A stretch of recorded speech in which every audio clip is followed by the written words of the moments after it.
Hello, and thank you for joining our Travel 101 webinar, where we will talk about how to safely travel with your Girl Scout troop and service unit.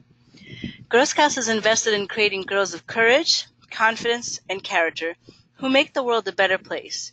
Changing the world is our ultimate destination, and our girls will do amazing things, one adventure at a time. Travel will teach girls new skills and exciting new experiences. Today we will be talking about why traveling with Girl Scouts rocks, some pre-planning details, trip preparation, on-the-trip tips, evaluating the trip, and review. So, travel rocks. Traveling is an exciting way to teach girls new skills and introduce them to new experiences. A Girl Scout trip is defined as any time a group has an activity at a location other than the regularly scheduled meeting place. Travel can incorporate a single-day bus trip to Boston or a 3-night overnight to the birthplace of Juliette Gordon Low in Savannah, Georgia. It can even involve international travel. Cadets and older can travel internationally, both with their troop, service unit, or even go on a destination with Girl Scouts USA. Pre-planning. Pre-planning details are extremely important. Check the guidelines for travel for deadlines and tips. These guidelines are available on our website, and we will go over them shortly as well. Help the girls brainstorm and choose locations. The trip should be girl-led. Daisies, brownies, juniors, and cadets should have adults guiding them, whereas seniors and ambassadors can pick their own trips, with adults only advising. Determine some basic logistics, work out a rough estimate of the budget, and think twice about purchases. When things don't go as planned, you should have on the trip cash as well as credit cards just to back up. Pre-planning permissions for domestic trips. This is actually a very simple process. For any day trip under 50 miles with no adventure activities, all you have to do is inform your service unit manager via email. For any day trip over 50 miles with no adventure activities, you inform your service unit manager with an intent to travel form available on our website. For a domestic trip for less than 3 nights with camping outside of a GSNENY property, you have to submit an intent to travel form to the service unit manager and ask for a certificate of insurance from the facility and or the transport provider. And for a domestic travel trip 3 nights or more, you must submit an intent to travel form to the service unit manager, who will submit to volunteer services at GSNENY. If you are the service unit manager, you must, of course, straight away submit to volunteer services. For adventure activities, or if you have non-Girl Scouts attending, you must purchase additional insurance, and we will talk about that a little later. For international travel, you want to begin brainstorming and budgeting 2 years in advance. You want to submit the intent to travel form to GSNENY 6 months in advance. Purchase additional insurance 2 months prior. Collect copies of passports, visas, and personal conduct forms. And all trips, whether domestic or international, require parent permission slips and health history forms before traveling. International trips also require authorization for medical treatments for adults and for girls. Before you travel with girls, ensure that you have trained adults in place for the following roles. Troop trip organizer. They want to assist girls in planning, budgeting, and organizing short outings, overnights, or longer trips.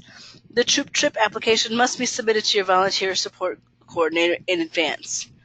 Licensed troop camper. They assist girls in planning, budgeting, and preparing for a troop camping experience where girls will cook and or sleep outdoors. Training for this role is required and is available through Girl Scouts Council. Troop driver drives girls and adults on field trips, outings, and trips, and ensures the proper safety procedures are all followed while transporting girls. And a first aider provides first aid as needed. They must have a current first aid or CPR certification. Training for this role is required. This is also available through us, or you can provide it by WellSource, Epic, Red Cross, or many other companies. For daisies, you want to do short local trips, especially to places in and around the neighborhood. Brownies, all-day trips, and single overnights. Juniors, we recommend extended overnights around the region. And for cadets, seniors, and ambassadors, anything goes. You can take domestic and international trips of almost any duration. When you are budgeting, you should be thinking about the following details: transportation, lodging, food, tips, insurance, recreation, admission fees, taxes, and emergency funds. You should brainstorm money-earning projects as needed and plan to obtain approval. We talked a little bit about insurance before. Let's talk a little more now. You can purchase additional insurance to cover your trip if necessary. Collect certificates of insurance from any facility or transportation provider you are using. There are 4 basic types of insurance. Plan 1 is the basic, covers accidents. This is free if you are a registered Girl Scout member for any events up to 3 overnights without any adventure activities. Plan 2 is for non-scouts, what we call tag-along, and 3+ nights. It's accident insurance. It's 11 cents per day, and this is for any non-registered Girl Scout and any Girl Scout attending an event that's more than 3 nights. Plan 3P, overnight and adventure. This includes adventure and sickness. This is 70 cents per day. This is for all overnight trips longer than 3 nights and most trips with adventure activities. And Plan 3PI is for international, and this is required for all international trips. And yes, Canada does count. Let's talk about trip preparation. Certifications for first aid are fun and are required. You should pack a travel first aid kit. Is there a minor injury or an illness or a serious accident? Make sure to track it. Fill out the accident form that's available on our website. Trip preparation, a communication plan. You should talk to parents in advance about the amount of communication they can expect. Have a plan for communication in the event that something doesn't go as planned. Remember to bring the GSNENY emergency contacts. And as for packing, pack light. Make packing a game.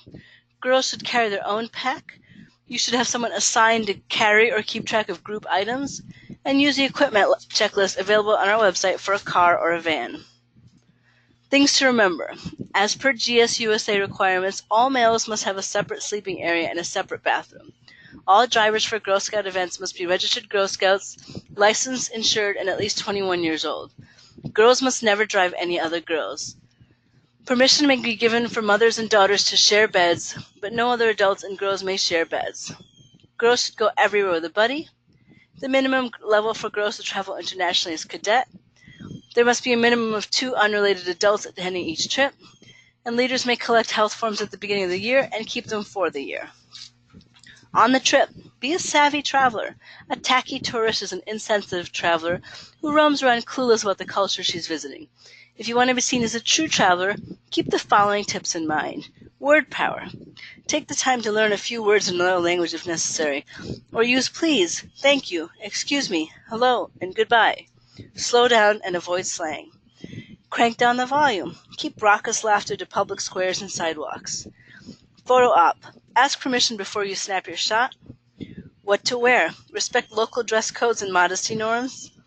Let go of the grump.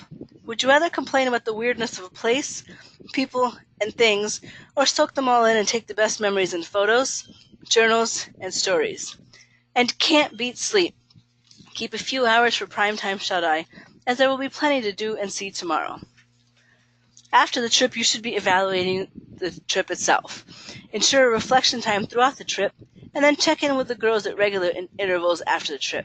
What worked? What didn't work? What did you learn? How did the group work together? And now that the girls had a great trip, ask them where they want to go next. So in review, do some research, complete and submit the forms, stay on budget, first aid and emergency plans are fun, go with the flow, and have fun. If you have any other questions, please feel free to contact us at volunteering@girlscoutsneny.org, and we look forward to hearing from you. Thank you.